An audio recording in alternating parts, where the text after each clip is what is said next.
तालुक्यातून एक धक्कादायक बातमी समोर आली आहे। पुष्पक एक्सप्रेसच्या एका कोचला आग लागल्याच्या भीतीने प्रवाशांनी जीव वाचवण्यासाठी रेल्वे रुळावर उड्या घेतल्या। मात्र त्याचवेळी समोरून येणाऱ्या बेंगळुरू एक्सप्रेसने अनेक प्रवाशांना चिरडले। ही घटना पाचोराजवळील परधाडे रेल्वे स्थानकाजवळील आहे।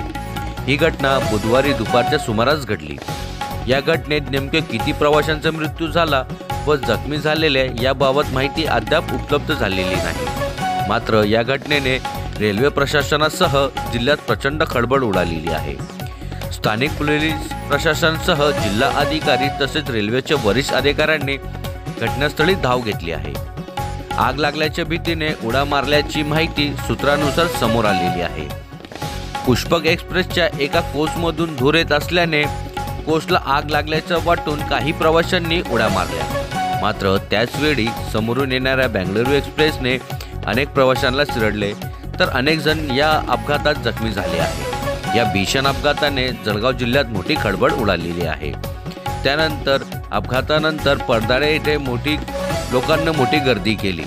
त्याचबरोबर पोलिसांचा मोठा देखील बंदोबस्त करण्यात आलेला आहे। संपूर्ण डिटेल लवकरच MH19 न्यूजच्या माध्यमातून आम्ही तुमच्या समोर आणणार आहोत।